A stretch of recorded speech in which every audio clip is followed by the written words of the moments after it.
Thank you to each of you for being here today, and to our law enforcement that is here. We thank you for your service. Mr. Knowles, I do want to come to you, and it is wonderful to have you here with us today, and we appreciate that you're a Nashville resident, have been there for several years now, and I want to return to the topic of the assassination of Charlie Kirk.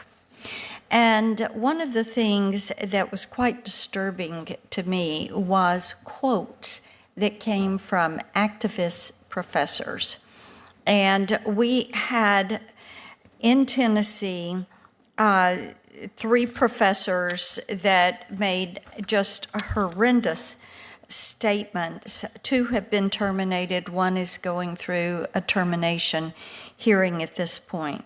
An assistant dean at MTSU posted on Facebook, "Looks like old Charlie spoke his fate into existence. Hate begets hate. Zero sympathy." There was an assistant professor at the University of Tennessee, and their post referenced Charlie Kirk, and it was, "The world is better off without him in it, even those who are claiming to be sad for his wife and kids. His kids are better off living in a world without a disgusting psychopath like him and his wife." And then an English professor at Cumberland University posted on Facebook, "Crying about a Nazi getting shot while staying silent about the school shooting in Colorado today is peak Republican."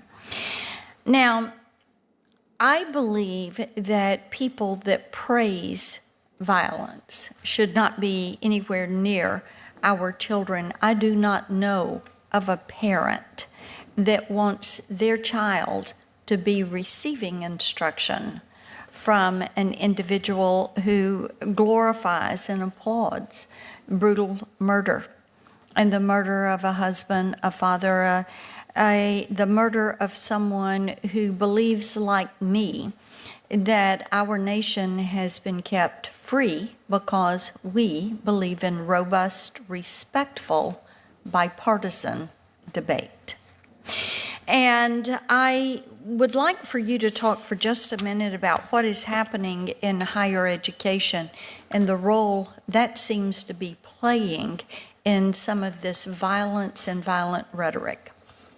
I think you make a marvelous point, Senator. You cannot possibly expect a parent to send their children to a school where the professors might endeavor to kill half the students.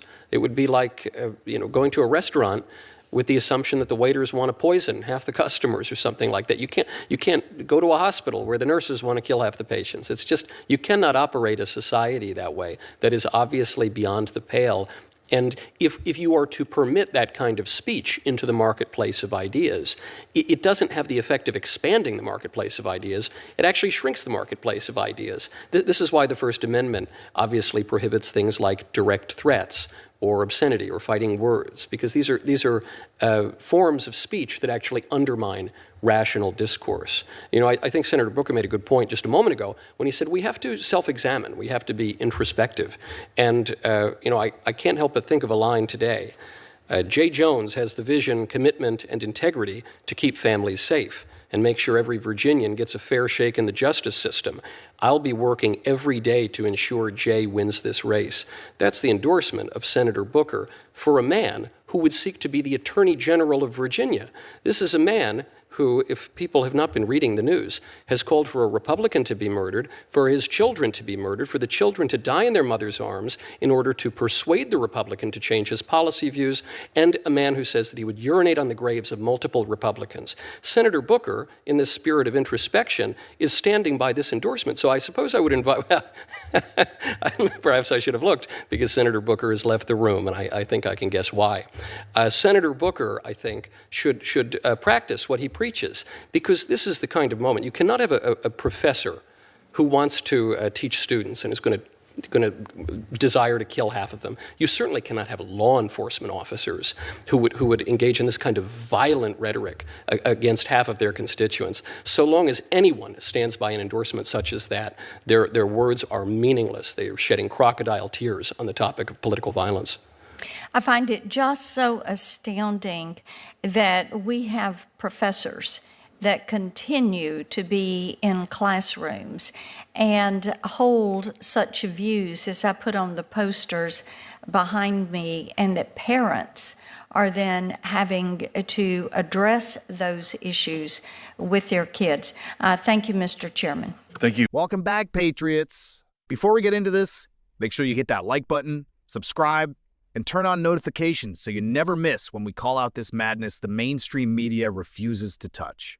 Now, let's talk about what just went down in a Senate hearing. The topic?